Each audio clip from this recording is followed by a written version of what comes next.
The Netflix survival action thriller series Alice in Borderland was created from the same-named manga series by Haruo Eso. It depicts the tale of a group of people who are compelled to play progressively deadlier games in order to survive after becoming stranded in a bizarre and deserted version of Tokyo. 4 suits of cards stand in for the 4 different game kinds. Hearts signify for psychological, clubs for collaboration, diamonds for intelligence, and spades for the physical. The card's number indicates the level of difficulty. The greater the number, the riskier the game. If the first season focuses on the number cards, season 2 moves the emphasis to the face cards. While this is happening, the main character Arisu and his friends and allies work to overcome every obstacle in order to return to their previous reality. If you enjoyed Alice in Borderland, here are some suggestions that could be to your liking. The majority of these series, which are comparable to Alice in Borderland, are available on Netflix, Hulu, Amazon Prime, and HBO Max. So without any further ado, let's start with the first series in this list, Liar Game. An innocent young woman named Nando-chan battles rising debts in the South Korean television series Liar Game, which is based on the Japanese manga of the same name by Shinobu Kaitan. She makes the decision to sign up for the titular reality program where competitors compete to win $10 billion.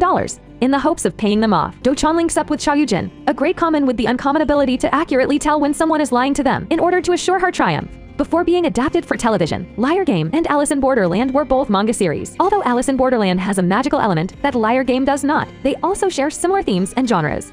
Darwin's Game. The television program Darwin's Game may be the one on our list that most closely resembles Alice in Borderland. When Sid Kaname receives a mystery invitation to play an online game, he stops being your typical high school student. Kaname finds himself caught up in a real-life struggle to the death when he starts the game, and a snake leaps out from inside. Each participant in the game is given a sigil, a kind of ability that serves as their sole chance of survival. A recurring theme in both programs is the idea of interactive games. The main character of Alice in Borderland applies his screen-based skills to real life. Arisu, who developed his competitive skills on numerous computer games, now participates in real-life gameplay and its repercussions. In addition to being in comparable situations, Arisu and Kaname are similar enough to one another to be brothers from different realities. Both are masters of strategic thinking, but instead of using their advantage to hurt their rivals, they choose to aid them wherever possible. Remind. It's a Japanese television series. It's bold and complicated in its execution. The story centers on 11 high school students who awaken with their feet tied to the floor and sacks over their heads. They discover they are in an antique European-style room when the bags are taken off, and their captor appears to have a considerable limp. The girls start to vanish one by one as they strive to figure out what has happened to them. Much of the secrets in the episode are not disclosed until later in the series. Just like in Alice in Borderland, Remind may not have as many action scenes as Alice in Borderland, but the show more than makes up for it with its psychological thriller elements.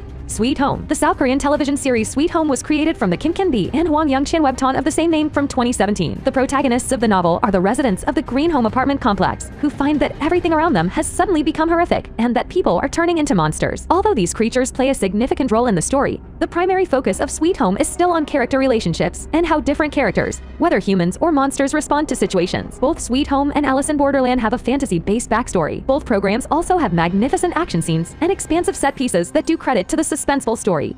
Zero, the Bravest money game. Zero is a middle school teacher at a private institute. He gets the opportunity to participate in a game of survival. If the person manages to win, the reward is 100 billion yen. The games were set up in an amusement park that is under construction. The participants of the games form friendships and try to help each other out. If you asked why it's like Alice in Borderland, this show also fits in this deadly game subcategory of the genre. We follow the main protagonist that has been struggling in some way and wants to turn his future around. The potential of the games is presented to him, and he decides to take it.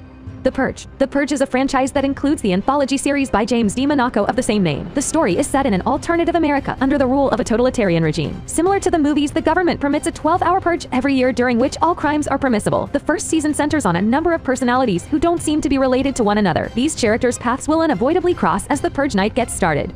High-Rise Invasion. The lone anime on this list is High-Rise Invasion, which was adapted from a manga series by Takahiro Oba and Suna Miura. Although there is an anime version of Alice in Borderland, it is an OVA that spans 3 episodes. Like the Netflix series, High-Rise Invasion takes place in an urban setting in a parallel universe. This is described in the anime as an abnormal area that resembles a city full of skyscrapers connected by suspension bridges only on the surface. When Yuri Hanju, a high school girl, comes there, she learns that a bunch of masked men are after her and that she must either escape or kill them. Soon after discovering that her brother Rick is also a part of this weird universe, Yuri and Rika begin cooperating by exchanging information. Panic. Olivia Welch, Jessica Silla, and Mike Feist starred in the brief-lived sitcom Panic, which was developed by Lauren Oliver from her 2014 book of the same name. The story revolves around 23 recent grads competing in the annual Panic competition in the hopes of winning a $50,000 prize. Panic, which is set in the fictitious Texas town of Carp, combines many themes with Alice in Borderland, such as despair, hope, and the need to survive. Panic is a very risky game, same like the one in the Japanese series. We are informed that 2 people lost their lives playing the game the summer before. As the Gods